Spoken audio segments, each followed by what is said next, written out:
El Niño తీవ్ర ప్రభావంతో దివిసీమలో ఖరీఫ్ సాగుపై నీలినీడలు కమ్ముకుంటున్నాయి. సాధారణ విస్తీర్ణంలో ఇప్పటి వరకు సగం కూడా పంటల సాగు జరగలేదు.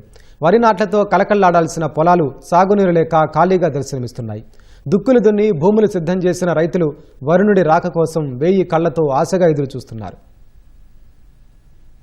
తీవ్ర వర్షాభావ పరిస్థితులతో కృష్ణా జిల్లా అవనిగడ్డ నియోజకవర్గ పరిధిలో రైతుల పరిస్థితి దయనీయంగా మారింది.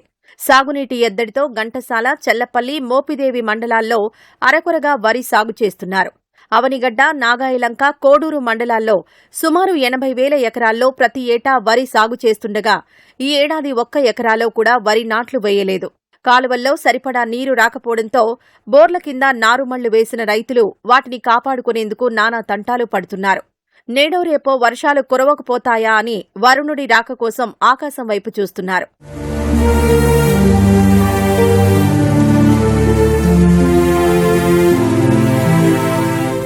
వానలు లేక కనీసం చెరువుల్లోనూ నీళ్లు లేవని, ఫలితంగా బోర్లు కూడా ఎండిపోతున్నాయని అన్నదాతలు ఆందోళన చెందుతున్నారు. కాలువల్లో అరకొరగా వస్తున్న నీటిని ఆయిల్ ఇంజన్లు పెట్టి పొలాలకు తరలించేందుకు అదనంగా ఖర్చవుతుందని వివరిస్తున్నారు.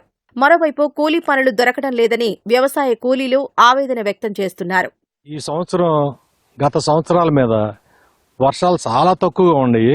ఇలా రైతులు చాలా ఇబ్బంది పడుతున్నారండి. నారుమళ్లు పోసుకుంటే ఈ రకంగా ఎర్రబడిపోవటం, నీళ్లు లేక, కాలువలు లేక నానా ఇబ్బందులు పడుతున్నారండి. మోపిదేవి మండలం, కోడూరు, నాగాలంక, అవనగడ్డ మండలం ఎక్కడా నారుమళ్లు తగిలే అవకాశం లేకుండా పోయిందండి. పోసిన వాళ్ళకేమో నీళ్లు లేకుండా పోయినాయండి. బోర్లు చూస్తేనేమో బోర్లు రావట్లేదు. గత చెరువులు ఉన్నాయండి, ఆ చెరువులు మొత్తం నిండుగా ఉండేవి. నిండుగా ఉన్నప్పుడు బోర్లు బాగా వచ్చాయండి. ఇలా చెరువులు కూడా నిండే అవకాశం లేకుండా పోయిందండి. ఇలా బోర్లు ఎండిపోయి రైతులు పడే బాధ ఇంత అంత కాదు కదండి. వాళ్ళలో రావట్లేదు, కాలువలో రావట్లేదు. బోర్లు చూస్తేనేమో ఎగ్గొట్టేస్తున్నాయి. కొత్త బోర్లు ఎత్తినేమో ఖర్చు ఎక్కువ అయిపోతుంది. ఇప్పుడు అసలు పంట వేయాలా వద్దా? మళ్ళు చూస్తేనేమో తెగుళ్ళు వచ్చేసి నీళ్ళు లేక ఎర్రమడిపోతున్నాయి. అసలు ఏం చేయాలో తెలుస్తలేదు రైతులకి. కాలువలో రావట్లేదు. దాని మీద మేము బోర్ల మీద పోసాం. మళ్ళు ఆ బోర్లు రావట్లేదు. బోర్లు ఇంజినాలు పెట్టుకుని నీళ్లు తోడుకుని నాట్లు వేసుకుంటున్నాము. అంటే ఎకరానికి వచ్చి 2,000 అవుతున్నాయి. ఆయిల్కి వచ్చి ఆయిల్ రేట్లు కూడా పెరిగినాయి. దాన్ని బట్టి నీళ్లు పెట్టుకోవడం చాలా ఇబ్బందిగా ఉంది.